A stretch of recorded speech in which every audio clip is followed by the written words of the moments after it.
नमस्कार दोस्तों बहुत समय पहले की बात है। एक छोटे से गांव में एक अंधा लड़का मंदिर के सामने बैठा रहता था।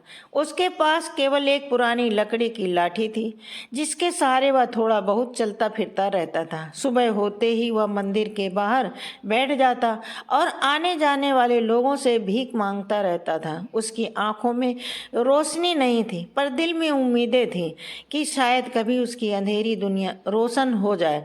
एक दिन गांव में एक बहुत अमीर व्यापारी आया। वो बड़े लेकिन कभी कभी वह अपने पुराने गांव के मंदिर में पूजा करने आया करता था। उस दिन भी वह मंदिर में दर्शन करने उसने बड़ी श्रद्धा से ईश्वर की पूजा की, दान पुण्य किया और फिर जैसे ही वह मंदिर से बाहर निकला उसकी नज़र उस अंधे बच्चे पर पड़ी। वह कुछ क्षण तक खड़ा होकर उसे देखता रहा।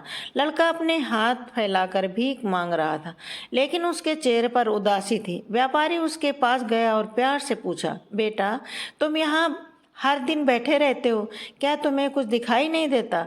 लड़के ने सिर झुका लिया और धीमी आवाज में बोला, हाँ सेठ जी, मैं देख नहीं सकता, लेकिन डॉक्टर ने कहा था कि मेरी आंखों की रोशनी लौट सकती है अगर मेरा इलाज सही समय पर हो जाए, पर मेरे पास इतने पैसे नहीं कि मैं अपना इलाज करवा सकूं।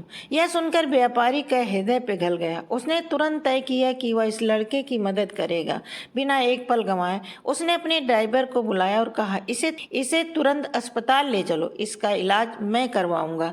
लड़का यह सुनकर अवाक रह गया। उसकी उम्मीदें फिर से जाग उठी। उसे लगा जैसे ईश्वर ने उसकी प्रार्थना सुनी। व्यापारी उसे अस्पताल ले गया और शहर के सबसे बड़े डॉक्टर से उसकी आंखों का इलाज करवाने का फैसला किया। कुछ दिनों तक इलाज चला, ऑपरेशन हुआ, दवाइयाँ दी गईं और फिर वह पल भी आ गया जब डॉक्टर ने लड़के की आंखों पर बंधी पट्टी खोली। धीरे धीरे रोशनी उसके जीवन में वापस आने लगी। मुझे सब कुछ दिखाई दे रहा, मैं देख सकता हूँ, लड़का खुशी से चिल्लाया।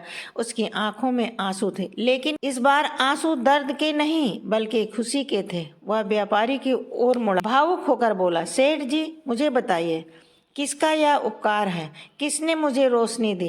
व्यापारी मुस्कुराया और बोला, बेटा ईश्वर ने तुम्हारी मदद मेरे हाथों से करवाई। सच्चा दान वही होता जो किसी की जिंदगी बदल दे। जब वे अस्पताल से बाहर आए तो लड़के ने अपनी पुरानी लाठी उठाई और सड़क के किनारे फेंक दी। व्यापारी ने यह देखा तो चौंक गया और पूछा, बेटा तुमने अपनी लाठी क्यों फेंक दी? लड़का हंसते हुए बोला, अब जब मैं देख सकता हूँ तो इस लाठी की क्या ज़रूरत? यह मेरे अंधेपन की निशानी थी, अब मैं इसे अपने पास क्यों रखूं? व्यापारी गंभीर हो गया और प्यार से समझाया, बेटा जो जीत तुम्हारे बुरे वक्त में तुम्हारे साथ थी उसे इस तरह छोड़ना नहीं चाहिए।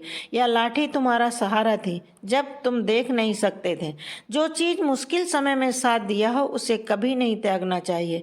लड़के को व्यापारी की बात समझ में आ गई। उसने लाठी उठाई और सिर झुकाकर व्यापारी से माफ़ी मांगा। फिर उसने अपनी लाठी को सहारा बनाकर खुशी खुशी अपने नए जीवन की ओर कदम बढ़ाया। दोस्तों अगर कोई व्यक्ति या वस्तु आपके बुरे समय में आपका सहारा बने तो उसे अच्छे समय में दूर नहीं करना चाहिए बल्कि उन्हें सबसे पहले अपने साथ रखना चाहिए, क्योंकि वही सच्चे साथी होते हैं। जब हम कमज़ोर होते हैं तो हमें सहारे की ज़रूरत पड़ती है, लेकिन जब हम मजबूत हो जाते हैं तो उसी सहारे को छोड़ देना एहसान फरामोशी होती है।